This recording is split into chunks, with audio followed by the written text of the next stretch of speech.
Elizabeth I of England and Mary Stuart, one of the greatest rivalry of all time. So it's not surprising that we have many accounts of them on screen. And in this History Police video, I am rating the best Elizabeth I on screen and the best Mary Stuart on screen. And obviously, again, it's about my sensitivity, it's about my own preferences, but I will always explain to you why I made the choice I made. So let's dive in. My number 5 Elizabeth I is Dame Judi Dench, when she played it in Shakespeare in Love, 1998. I really think that Dame Judi Dench brings something new to the charisma of Elizabeth. I think she has her strength. I think she has her sassiness. And I think that I would have really liked a full movie on Elizabeth I, you know, all her life with Dame Judi Dench when it was possible.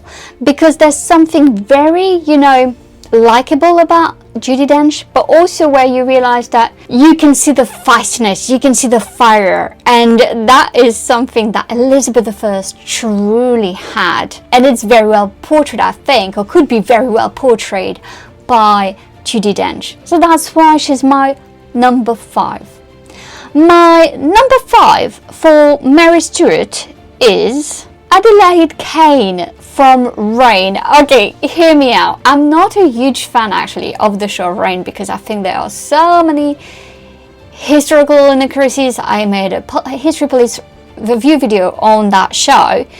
However, I think there's something sweet, and I think Adelaide Kane brings Mary Stuart's vulnerability, and I think that with a better script and a better kind of show, really, she could have been a very, very powerful Mary Stuart, and not just in a show that is just for entertainment. So I really like the way Adelaide Kane embodied Mary Stuart. I like the sweetness and the vulnerability she brought to Mary Stuart, but I think Mary Stuart is a bit more complex. That's why she's only number 5. My number 4 Elizabeth I on screen is Anne Mary Duff, no doubt.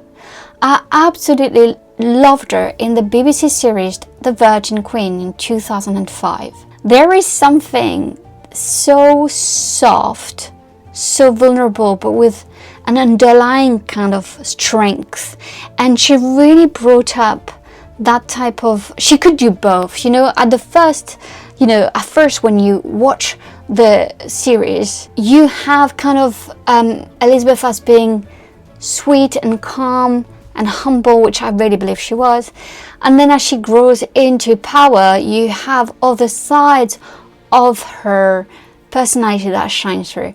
And I think Anne Mary Duff really does this well, and I think she gives a bit of sweetness.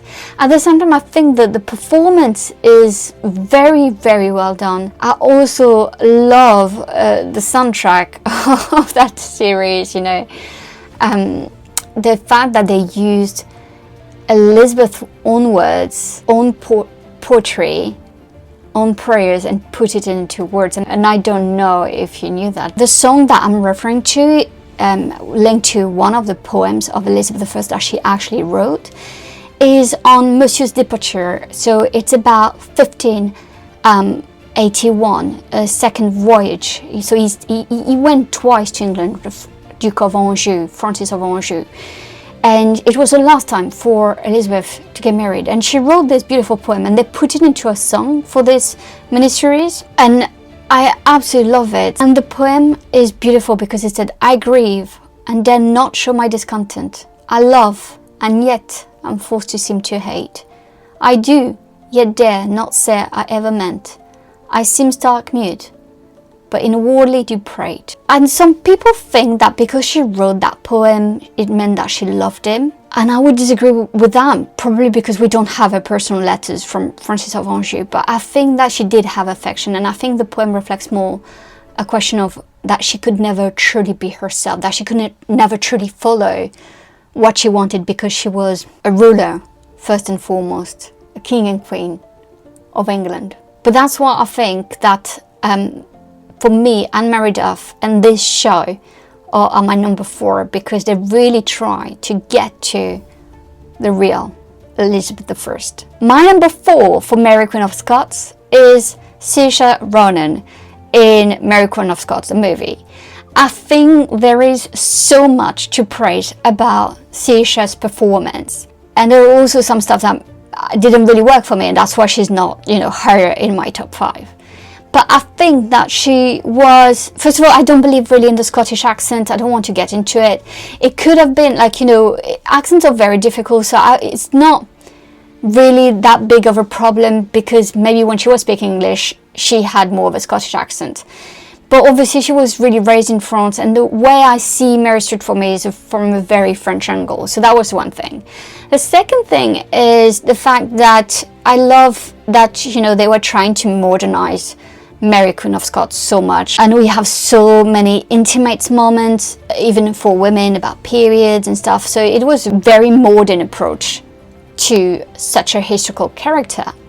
We made her as well very open-minded about homosexuality, and it's very hard to believe that she would have been, probably because she was extremely strong Catholic, and Catholicism at that time really didn't embrace that. But I love the fact that we're trying to show a more modernized version through the actress of Mary Queen of Scots. But for me, I didn't really completely buy it, and I thought that though Saoirse showed Mary Queen of Scots, warlike personality, and made her as well very much more human, very much more relatable, I think there are better Mary Queen of Scots on screen, and that's why she's number 4. My number 3 Elizabeth is definitely Glenda Jackson. 1971 Elizabeth R. There's something so regal about Glenda Jackson. There's something so powerful about her that really, kind of make Elizabeth come to life. But again, I think that because there are other actresses that and other movies after that movie that kind of made Elizabeth a bit more human, that's why she's number 3. But I have to say the performance is remarkable, and I was really drawn to Glenda Jackson as a powerful female warrior king that Elizabeth was, actually. So I really liked it. My number 3 Mary Queen of Scots is Samantha Morton in Elizabeth, the Golden Age, with Kate Blanchett as Elizabeth I. And that is because there is something so regal about Samantha Morton. And I think the way she carried, Mary Queen of Scots, you really have the impact of the years of imprisonment, years in captivity, and at the end how she defied, the council, and she says I'm not one of Elizabeth's subject, and I love this fightiness. And I think they just didn't try to make Mary Queen of Scots better looking or whatever people try to imagine. And I think it really makes Mary Stuart stands out even more, and we have through Samantha Morton even more of Mary Queen of Scots strength, and that's why I love Samantha Morton as Mary Stuart in that movie. My number 2 Elizabeth I is Kate Blanchett in both Elizabeth and Elizabeth Golden Age, just because I think probably Anne-Marie Duff, but in a more clear way, in a more revealing way. Kate Blanchett really showed the vulnerability but also the strength. We have the moments where she's completely vulnerable, we have the moments where she struggles, but we also have the moments where she defied the Spanish, ambassador, and she said, I too have wings in myself, and then we have her, in an armor, though it was not true, but we have the really warlike Elizabeth. We also have Elizabeth when she had to choose between herself and her reign, and herself as a person and herself as a queen and ruler.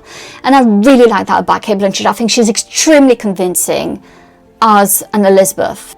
My number 2 for Mary Queen of Scots is Vanessa Redgrave. So a very kind of back as well, but such a good I think, portrayal of Mary, Queen of Scots. I think there's like, again, this kindness. I think there's a way of making her a bit more human, a bit more relatable, but in a more historical way. And I really like the portrayal that Vanessa Redgrave really gave to Mary, Queen of Scots. So yeah, that is why she's my number 2. My number 1 Elizabeth I on screen is going to be probably surprising for you, but it's Helen Mirren. I really love Helen Mirren as Elizabeth I. It's in a miniseries, and I just find her so relatable. So she really moved me by the things she was saying, and the discussion, the relationship with Leicester, I think is so well done as well, because there's this distance, but there's this attraction, and this distance and attraction, and I think it's so well portrayed, because this is how I see that it would have actually happened and played out. And she told him, well, you know, we've never cared about you, the royal we've never cared about the affairs of the flesh, or something like that, when he says that, you know, basically, you know, he's so sorry for hurting her all these years with other women. And you see the bond between them, and it's what I love, is that in that show they're really kind of showing Elizabeth more as a woman who's forced to grow into a role of a ruler. And Helen Mirren does a performance of a lifetime for me, and it's also probably very personal, because my mum and I love that show and watch it together. So for me, I think it's something that's make me love Helen Mirren even more as Elizabeth I. My number 1 Mary, Queen of Scots is going to be a shock for lots of you, but it's Camille Rutherford in Mary, Queen of Scots, the 2013 film. It is the first film in the English and French language, starring the bilingual French actress Camille, and I think she does such a good job at showing Mary, Queen of Scots as a French princess, as a French queen, first and foremost, as a French woman. And I think we tend to forget that. We tend to forget how much France and French people and French networks really influenced Mary, Queen of Scots. And for me, that is why she's my top 1, because she would have been extremely bilingual, and she would have embraced French values and French customs in a way that then influenced all her life and the decisions she made, the way she saw herself as this powerful queen. This was my video on my top 5 Elizabeth I and Mary Stuart. Please leave your comment down below and tell me who's your favorite Elizabeth on screen or Mary on screen. Thank you so much for watching. I am so grateful. Bye!